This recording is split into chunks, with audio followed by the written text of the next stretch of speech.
வணக்கம், லலிதா டெய்லர்ஸ். இப்போ என்ன பார்க்க போகிறோம்னா, ஒரு ப்ளவுஸ் ஸ்டிச்சிங் பண்ணுறது எப்படி தான் பார்க்க போகிறோம். ப்ளவுஸ் வந்து யார் வேணாலும் ஸ்டிச்சிங் பண்ணலாம். என்னென்னா அது முறையாக ஸ்டிச்சிங் பண்ணால் ஃபினிஷிங் பக்காவாக வரும். எந்த நேரத்தில் எப்படி எப்படி பண்ணணும் என்று உங்களுக்கு முறையாக சொல்லித்தர போகிறேன். இந்த ஸ்டிச்சிங் வீடியோவை பாருங்கள், உங்களுக்கு ரொம்ப யூஸ்ஃபுல்லாக இருக்கும். இந்த வீடியோ பிடிச்சிருந்தா சப்ஸ்கிரைப் பண்ணுங்கள், ஷேர் பண்ணுங்கள், எங்கள் வீடியோவுக்கு சப்போர்ட் பண்ணுங்கள். பாருங்கள், இப்போ ப்ளவுஸ் ஸ்டிச்சிங் எப்படி தான் பார்க்க போகிறோம். இதுக்கு நம்ம முதல்ல ஸ்லீவை தான் ஃபஸ்ட்டு ரெடி பண்ணுறோம். ஸ்லீவ் நம்ம கட் பண்ணி வச்சுருக்கோம். இது லைனிங் மெயின் பீஸ் கட் பண்ணி வச்சுக்கிறோம். இப்போ பாருங்கள், இந்த ஸ்லீவ் வந்து நம்ம அச்சு தான் திருப்ப போகிறோம். ப்ளவுஸ் தைக்கிறதுல எத்தனையோ விதம் இருக்குது. இது முதல் விதம் உங்களுக்கு சொல்லித்தரேன். லைனிங் ப்ளவுஸு ரொம்ப ஈஸியான மெத்தடாக உங்களுக்கு சொல்லித்தரேன். ஃபஸ்ட்டு அதுக்கு அடுத்து வர வீடியோவில் ஒவ்வொரு இதுவாக உங்களுக்கு சொல்லித்தரேன். முதல்ல கைடடை நம்ம பிடிக்க இருக்கும் லைனிங் விட்டுருப்போம். அந்த அளவை வச்சு நம்ம இந்த மாதிரி நம்ம ஸ்டிச் பண்ணிக்க வந்தால், நம்ம ஸ்டிச்சிங் பண்ணும்போது எந்த ஒரு பீஸையும் வலிக்காதீங்க.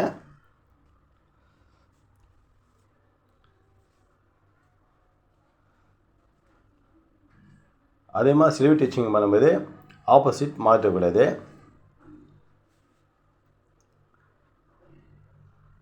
ஆப்போசிட் பார்த்து தைச்சிங்க.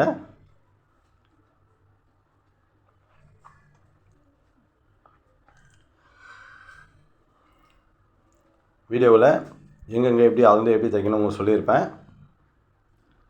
அதனால் இந்த வீடியோவை ஸ்கிப் பண்ணாமல் பாருங்கள். இப்போ நீங்கள் ஸ்டிச் பண்ணிட்டீங்க. இது முன்னாடி 2 ரூபா பிரித்து ஃபஸ்ட்டு கீறிக்குங்க. நகம் வச்சு கீறி விடும்போது சமமாக நின்றோம்.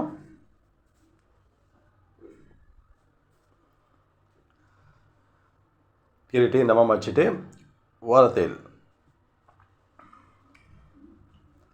அழகாக ஓரத்தையில் போட்டு எடுத்துங்க. ஃபஸ்ட்டு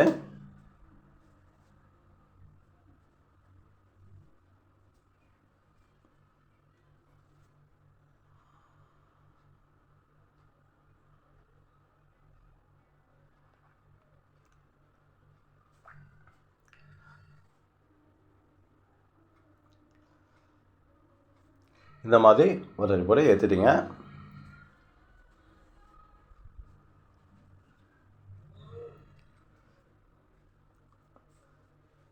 திருப்பிங்க. எந்த ஒரு சுருக்கம் இல்லாமல் லைனிங்கெல்லாம் நல்லா தடவி கொடுத்து சுருக்கம் இல்லாமல் ஃபஸ்ட்டு தைச்சி எடுத்துங்க. இந்த ப்ளவுஸ் தானே எங்களுக்கு தைக்க தெரியுமே அப்படின்னு நினைக்கக்கூடாது. என்னென்னா ப்ளவுஸ் தைக்கிறது விஷயம் இருக்குல்ல, சில பேர் தைச்சிட்டு பார்த்தா சைடு அப் அண்ட் டவுன் வந்துடும். நிறைய விஷயம் கொஞ்சம் சுருக்கம் அந்த மாதிரிலாம் வந்துடும். அப்படிலாம் இல்லாமல் தைக்கணும். எப்படி சைடு அப் அண்ட் வராமல் தைக்கணும் அதெல்லாம் தான் இதில் சொல்ல போகிறேன். அதனால் வீடியோ ஸ்கிப் பண்ணாமல் பார்த்தீங்கன்னா உங்களுக்கு புரியும். பாருங்கள், சைடு கச்சா பீஸ் கட் பண்ணிட்டீங்க. இவ்வளோ தாங்க ஸ்லீவு. ஸ்லீவ் எந்த ஒரு சுருக்கம் இல்லாமல் எப்படி வந்திருக்கு பாருங்கள். அதான் லைனிங்கை தடவி கொடுத்து வச்சு இந்த மாதிரி கச்சா கட் பண்ணிட்டீங்கன்னா உங்களுக்கு கரெக்டாக வந்துடும். உங்களுக்கு பார்த்து பேக்கு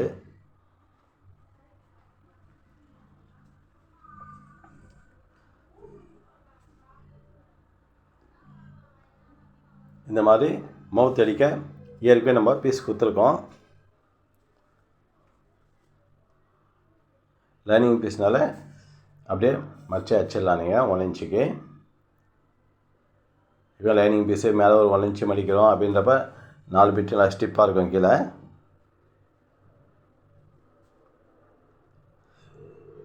ஏன்னா மேலே வந்து நெக்கு வந்து எம்மிங் தான் தரப்போம் நம்ம. அதனால் நம்ம இந்த மாதிரி தைச்சிடலாம்.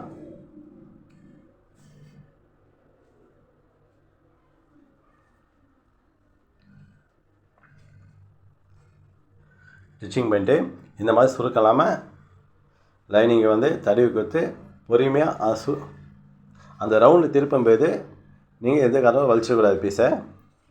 அதுக்கு ரவுண்டு எங்கெங்கே திருப்புறீங்களோ அங்கெல்லாம் நிறுத்தி தான் நீங்கள் திருப்பணும். அது மாதிரி ஒவ்வொரு பகுதியும் நீங்கள் தைக்கும்போது அங்கே தடவி கொடுத்துட்டு அதுக்கப்புறம் நீங்கள் தைக்கவே ஆரம்பிக்கணும்.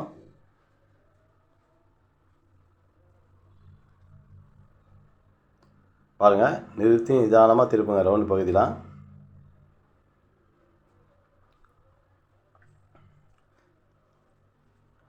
இந்த மாதிரி தைச்சிங்கன்னா ப்ளவுஸ் எந்த ஒரு ஃபால்ட்டும் வராது உங்களுக்கு. நீங்கள் ஸ்டிச்சிங் பண்ணும்போது கரெக்டாக அந்தந்த இடம் கரெக்டாக உட்காரும். ஏன்னா நீங்கள் நினைப்பீங்க நம்ம கட்டிங் கரெக்டாக தானே பண்ணியிருக்கோம் அப்படின்னு நினைப்பீங்க. அது அப்படி இல்லைங்க. நம்ம தைக்கிறப்ப எங்கேயாச்சும் ஒரு புள்ளி நம்ம எக்ஸ்ட்ரா போயிட்டா கூட அப்போ நமக்கு அப் அண்ட் டவுன்லாம் வர வாய்ப்பு இருக்குது. அப்படிலாம் வராமல் இருக்கிறதுக்கு எந்த இடம் எப்படி செக் பண்ணுறதுக்காக இந்த வீடியோ.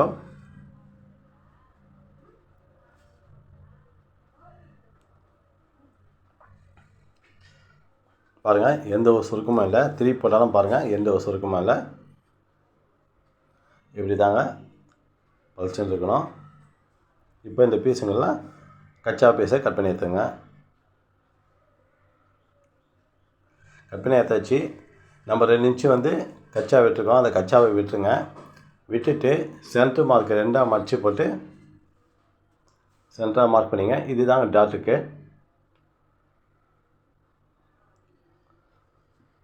இப்போ டாட் மார்க்கு ஏதாச்சு இது எல்லா ப்ளவுஸுக்குமே இந்த மாதிரி இங்கே கணக்கு பண்ணி டாட் பிடிச்சிக்கலாம்.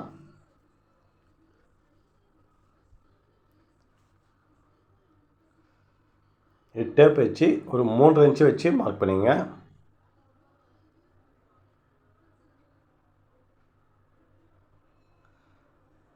அதே மாதிரி அந்த டாட்டு பிடிக்கிறது ஊசி மாதிரி வரணுங்க. அந்த முனையில் அந்த மாதிரி பிடிக்கணும். மேலே கீழே கையில பிடிச்சிங்க. அங்கேருந்து வரும்போது ஊசியோட அப்படியே நைஸாக வரணுங்க. அதாங்க டாட்டு.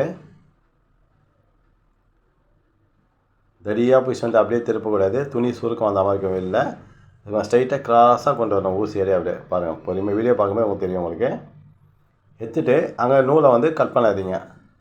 அப்படியே திருப்புங்க. திருப்பி ஸ்டிச் பண்ணிங்கன்னா அங்கே ஜாயிண்ட் இல்லாமல் வரும். உங்களுக்கு சீக்கிரமாக பிரியவும் பிரியாது.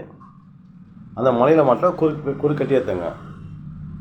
இப்போ இந்த டாட்டை கீறி விட்டீங்க. மடித்து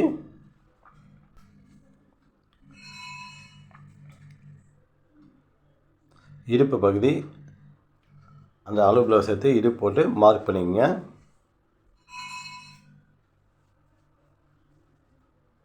மார்க் பண்ணி எடுத்து வச்சாச்சு. அடுத்து ஃப்ரண்ட்டு தாங்க எடுக்கலாம். நம்ம ஃப்ரண்ட் ஏற்றவொடனே நம்ம மார்க் போட்டிருப்போங்க அந்த டாட்டுக்கெல்லாம். அந்த இடத்த ஒரு மோட்டாவை சேர்த்து ஒரு குத்து போட்டுங்க. ஃபஸ்ட்டு மார்க் தெரியறதுக்காக உங்களுக்கு.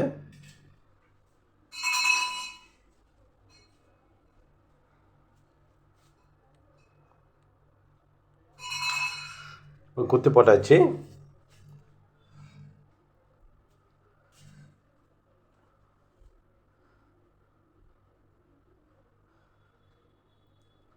நம்ம மெயின் பீஸை போட்டு லைனிங் போட்டு ஸ்டிச் பண்ணி எடுத்துங்க.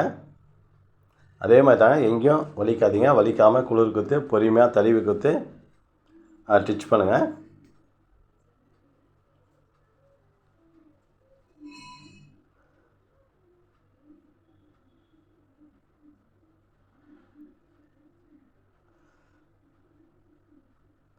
இது டம்மி தையல்னால கொஞ்சம் பெரிய தையல் கூட வச்சுக்கலாங்க.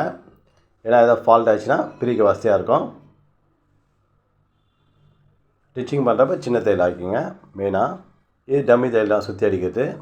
அதனால் பெரிய தையல் வச்சுக்கலாம். ஏதோ ஃபால்ட் ஆகிடுச்சுன்னா பிரிக்க ரொம்ப வசதியாக இருக்கும். பாருங்கள், அடுத்த ஃப்ரண்ட்டு. இந்த ஃப்ரண்ட்டு போடும்போது நீங்கள் கரெக்டாக அதே மாதிரி ஆப்போசிட் பார்த்துங்க.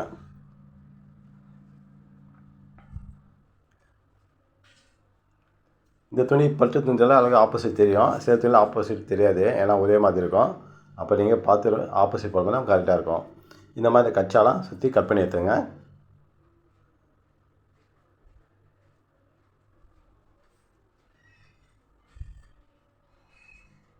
இப்போ கட் பண்ணி ஆயிடுச்சு. இப்போ டாட்டை பிடிச்சி எடுத்துங்க. முதல்ல அந்த அர்க்காத்தெல்லாம் பண்ணி எடுத்துங்க.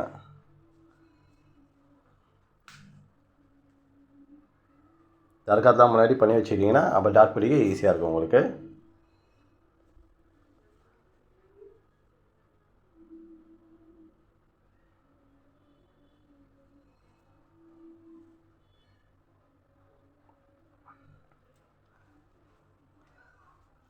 ஃபஸ்ட்டு நம்ம கோணம் கீழ் டாட் தாங்க பிடிக்கணும். சென்ட்ரு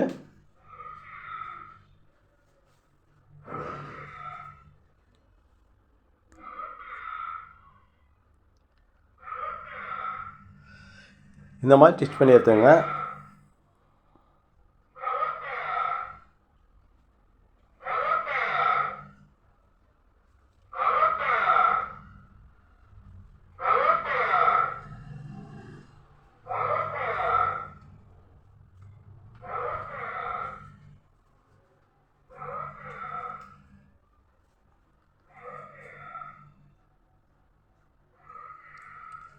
பார்த்தீங்கன்னா தெரியும், எந்த ஒரு டாட்டையுமே பச்சை தையல் போட்டு கட் பண்ணியிருக்க மாதிரி திருப்பிட்டு அப்படியே தான் இந்த ஸ்டிச்சிங் பண்ணியிருப்பேன்.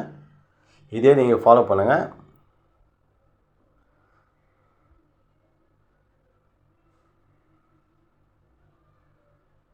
அது சென்டர் 2ஆக மடிச்சுங்க. அப்படியே ஃப்ரண்ட்டு டாட்டுக்கு 2 மடிச்சு போட்டாவே உங்களுக்கு சென்டர் வந்துடும். உங்களுக்கு அந்த டாட்டுக்கு 1.25 இன்ச்சு 1.5 இன்ச்சு வித்தியாசம் வர்றாங்க.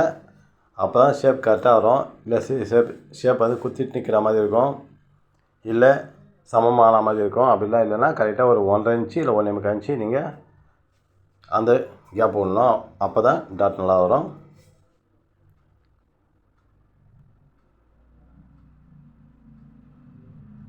பாருங்கள் ஷேப்பு எவ்வளோ அழகாக வந்திருக்கு உங்களுக்கு.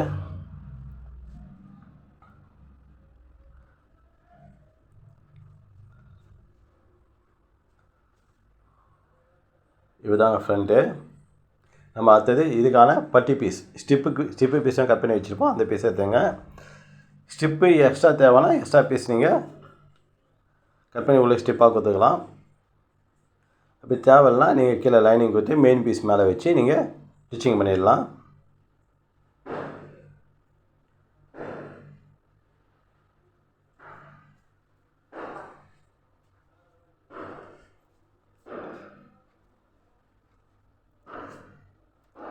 அதே மாதிரி தாங்க பட்டி அடிக்கும்போது அந்த அந்த சென்ட்ரி பீஸை சைடில் வர மாதிரி சுற்றி விட்டுருங்க.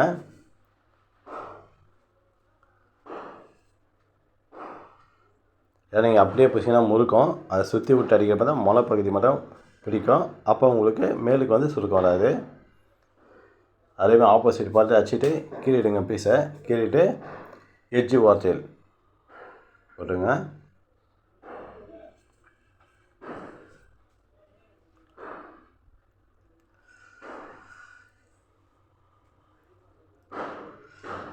எட்ஜு வார்டெயில் போட்டாச்சு. இப்போ தான் நீங்கள் கவனிக்கணும் வீடியோவை. இப்போ கவனித்து பாருங்கள். ஃப்ரண்ட்டு ரெடி பண்ணியாச்சு. நம்ம அப்படியே அதை கரெக்டாக மச்சிடக்கூடாது. ஏன்னா கொஞ்சம் முன்ன பின்ன வாய்ப்பு இருக்குது. இப்போ நம்ம தச்சு வச்சுக்கிற பேக் எடுத்து அந்த டாட்டு அதுக்காது நேராக போட்டு பார்க்கணும். ஃப்ரண்ட்டு பேக்கும் கரெக்டாக வச்சு மார்க் பண்ணுங்க. மார்க் பண்ணிட்டு நீங்கள் அதுக்கப்புறம் தான் கீழ் மவுத்தையே மடிக்கணும். ஃப்ரண்ட்டு மவுத்தையே இந்த மாதிரி மடிக்கும்போது எந்த ஒரு அப் அண்ட் டவுனும் வராது. நம்ம ஸ்லீவு பேக்கெலாம் ரெடி பண்ணிடலாம். ஆனால் ஃப்ரண்ட்டு ரெடி பண்ணும்போது ரொம்ப கவனமாக இருக்கணும். இப்போ அதை ரெடி பண்ணிட்டீங்க. அடுத்தது இந்த ஃப்ரண்ட் எடுத்து அதில் போட்டு பாருங்கள்.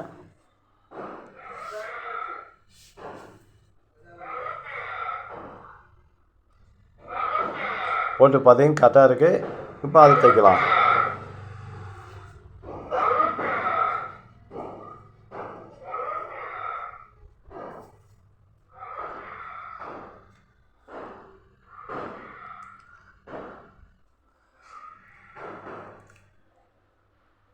இப்போ பாருங்கள், இது ஸ்ட்ரைட் பண்ணிங்க. ஃப்ரண்ட்டு பட்டி அடிச்சு முடிச்சாச்சு.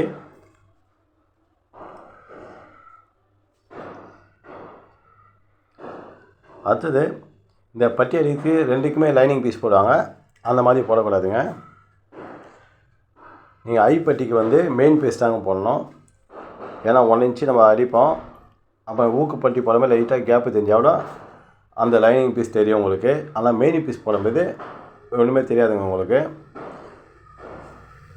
ஆனால் ஊக்கு பட்டிக்கு நீங்கள் லைனிங் யூஸ் பண்ணலாம். ஏன்னா அது உள்ளுக்கு மஞ்சிடும், எந்த விதத்தையும் வெளியே தெரியாது நமக்கு.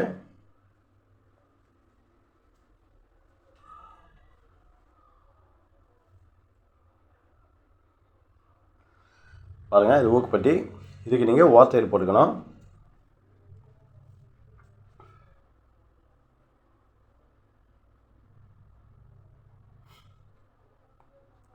இது ஒரு 3/4 இன்ச்சு வச்சு நீங்கள் மடித்து வச்சுக்கலாம்.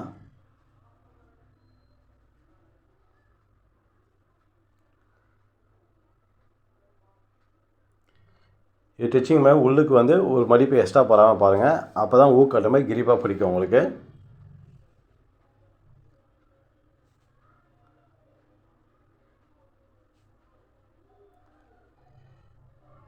ஊக்கு பட்டி ரெடி பண்ணியாச்சு. அடுத்து நம்ம ஐப்பட்டி அடிக்க போகிறோம்.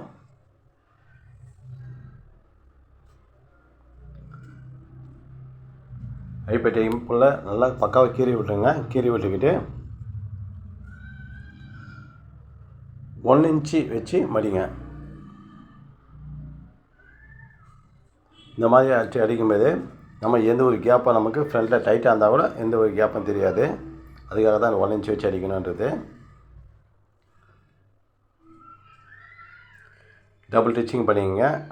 அது சென்டர் ஐ கட்டுக்கு ஐப்பட்டி கட்ட தெரியும் உங்களுக்கு.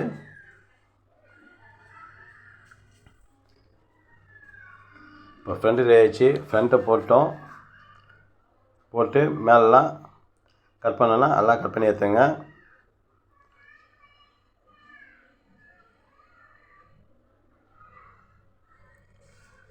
இப்போ ஏற்கனவே ஆல்ரெடி நம்ம அர்க்காத்து பண்ணிட்டோம் கட்டிங்கிட்டே. அந்த அர்க்காத்து தேர்றதுக்காக மட்டும் மார்க் பண்ணிங்க போதும். பாய் லூஸு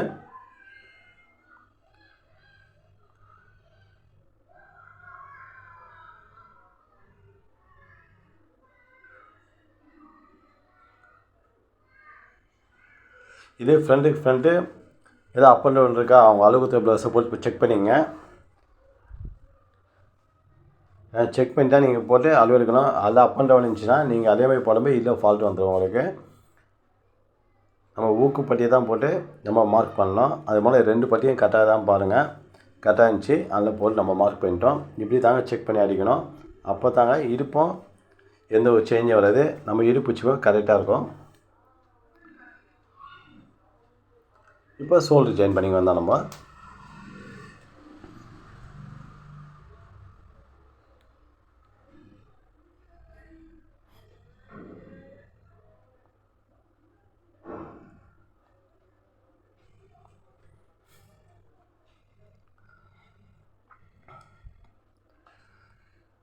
ஷோல்டர் ஜாயின் பண்ணி ஓவர்லாக் போட்டுங்க.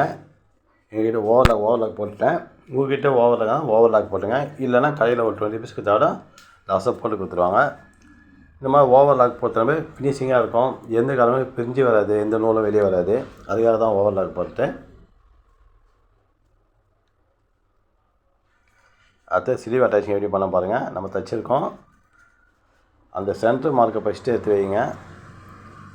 சென்டர் வச்சு கொஞ்சம் கொஞ்சமாக கை குத்தி அப்படியே ஷேப் எடுத்துகிட்டு வந்தீங்கன்னா கரெக்டாக அந்த ஜாயிண்ட்டில் உட்காரும் உங்களுக்கு. இப்படி தாங்க இப்போ செக் பண்ணி தைக்கணும்.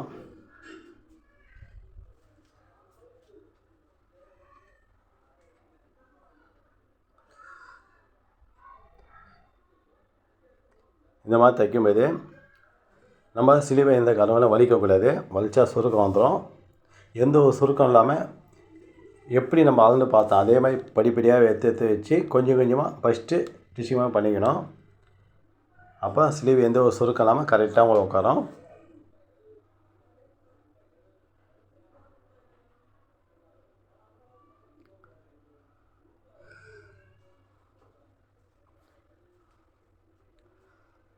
ஸ்லீவுக்கு 2 ஸ்டிச்சிங் பண்ணிங்க.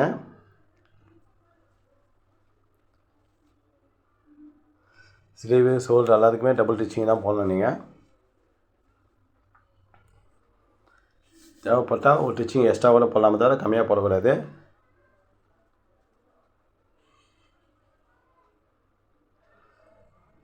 அந்த ஸ்லீவ் எப்படி அட்டாச்சிங் பண்ணால் அதே மாதிரி தாங்க இதுவும். அந்த கச்சா வந்து பேக்கில் போகணும். ஷோல்டர் அட்டாச்சிங் பண்ணுறீங்களா அது வந்து பேக்கில் போகணும்.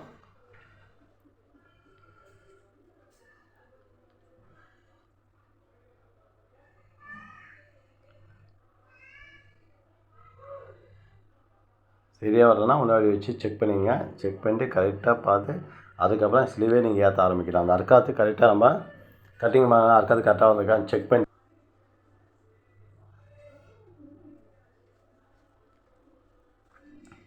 அதே மாதிரி தாங்க ஸ்லீவை வலிக்காமல் பொறுமையாக ஸ்டிச் பண்ணிடுங்க.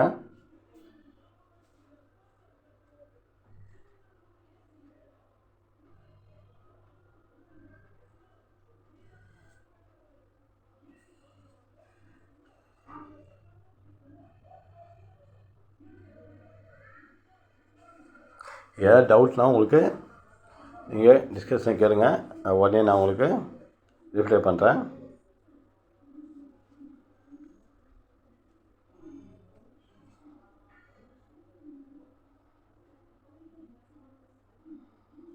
பாருங்கள், ஸ்லீவ் அட்டாச் பண்ணி ஏற்றாச்சு.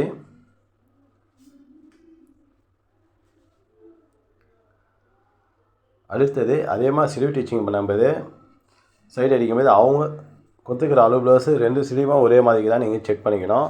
ஏன்னா ஒவ்வொருத்தருக்கு ஒரு கை பெருசாக இருக்கும், ஒரு கை சின்னதாக இருக்கும். ஏன்னா ரைட் ஹேண்ட் சைடு நிறைய வேலை பண்ணும்போது ரைட் ஹேண்ட் சைடு பெருசாக இருக்கும், லெஃப்ட் ஹேண்ட் சைடு சின்னதாக இருக்கும். அது எப்படி நம்ம செக் பண்ணி தான் டிச்சிங் பண்ணணும். இது எல்லாருக்குமே இந்த ஃபால்ட் வரையும், சில பேருக்கு மட்டும் அந்த மாதிரி அப்படி இருக்கும்.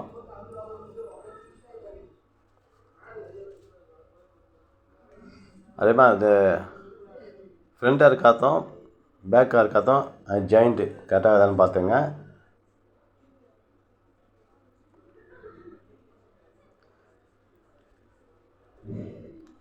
அதே மாதிரி சைடில் வந்து 3 தையல் போடணுங்க. அப்போ தான் ஏதாவது டைட் ஆகிடுச்சுன்னா அவங்களுக்கு பிரித்து விட கரெக்டாக இருக்கும்.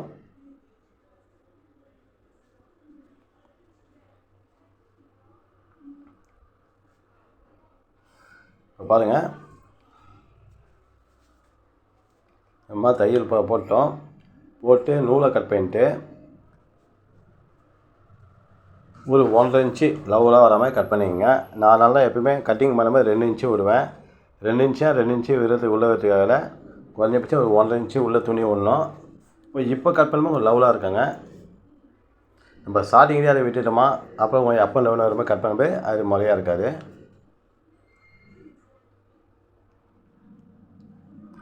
இந்த மாதிரி டிச்சிங் பண்ணும்போது தான் ப்ளவுஸ் எந்த ஒரு ஃபால்ட்டும் இல்லாமல் அப்படியே ஃபினிஷிங் பக்காவாக வரும். எந்த சைடு அப் அண்ட் டவுனு எதுவும் இல்லாமல்.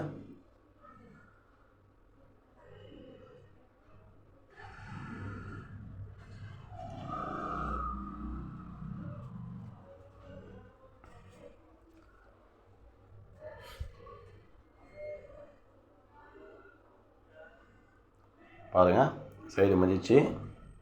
இதன் சைடும் இப்போ நம்ம பீஸை கட் பண்ணி எடுத்துக்கலாம். எடுத்துக்கிட்டு இதை மடித்து போட்டிங்க.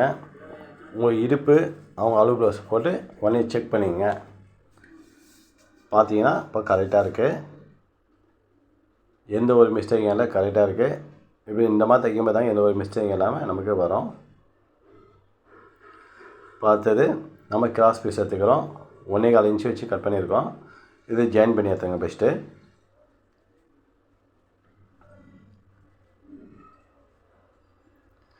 ஜாயின் பண்ணி எடுத்தீங்களா, அந்த பீஸை வந்து ஒரு 1/2 இன்ச்சு மடித்து நீங்கள் சுற்றி ஒரு ஓரத்தையல் மாதிரி, ஓரத்தையிலும் இல்லை இடத்தையிலும் இல்லை, 2க்கும் இடையில லைட்டாக பிடிச்சி ஒரு தையல் பண்ணுங்க.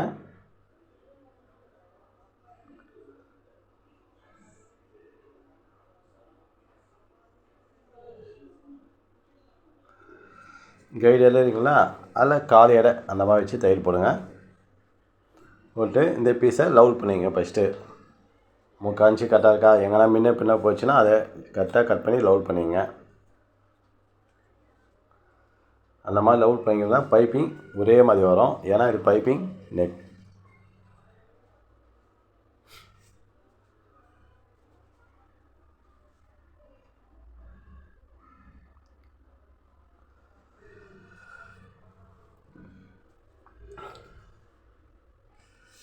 இப்போ அந்த பீஸை கைடில் வச்சு ஸ்டிச் பண்ணிங்க.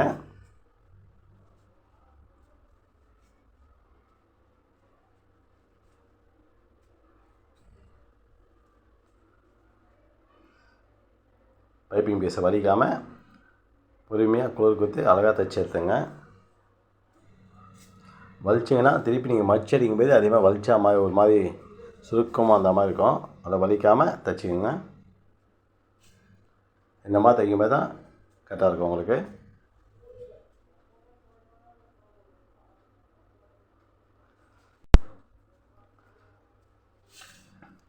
அதேமாதிரி கட் பண்ணிட்டு பைப்பிங் பார்ப்பாங்க, ஏன் இவ்வளோ தடியாக வந்துச்சுன்னுவாங்க.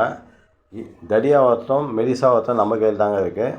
நம்ம 1/2 இன்ச்சு மடிக்க 1/2 இன்ச்சும் பிடிச்சிருக்கோம். அந்த 1/2 இன்ச்சு நம்ம அப்படியே தைச்சிடக்கூடாது. உங்களுக்கு எவ்வளோ பைப்பிங் வேணுமோ அந்த அளவுக்கு கச்சா விட்டுட்டு கட் பண்ணிடுங்க மிச்சத்தை.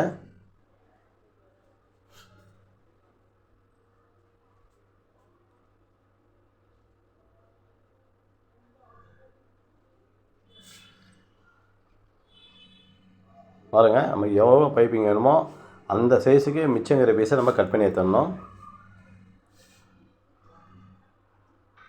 ஸ்டார்டிங்கில் நீங்கள் எவ்வளோ கட் பண்ணுறீங்களோ அதே சைஸுக்கு ஃபுல்லாகவும் ஒரே ஸ்ட்ரைட்டாக கட் பண்ணி எடுத்துடணும். அதே மாதிரி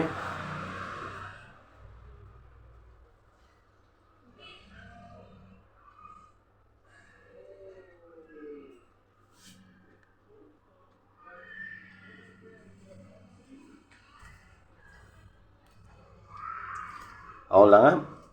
பைப்பிங் வச்சு அந்த தையல் வந்து பைப்பிங் மேலேயும் ஏறக்கூடாது, ரொம்ப கீழே வரக்கூடாது. கரெக்டாக எஜ்ஜி ஓரமாக இல்லைங்களா அந்த இடத்துல நீங்கள் தையல் பண்ணணும்.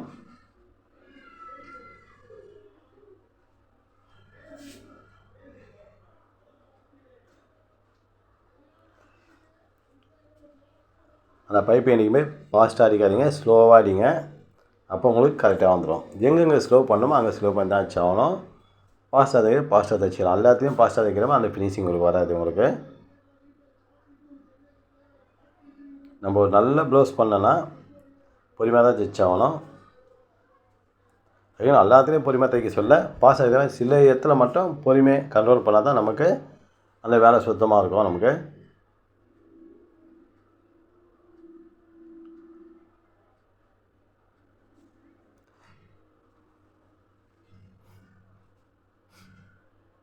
பாருங்கள், ஃபினிஷ் பண்ணியாச்சு. இந்த வீடியோ உங்களுக்கு யூஸ்ஃபுல்லாக இருக்குன்னு நினைக்கிறேன். யூஸ்ஃபுல்லாக தான் உங்களுக்கு வீடியோவை சப்ஸ்கிரைப் பண்ணுங்கள், ஷேர் பண்ணுங்கள்.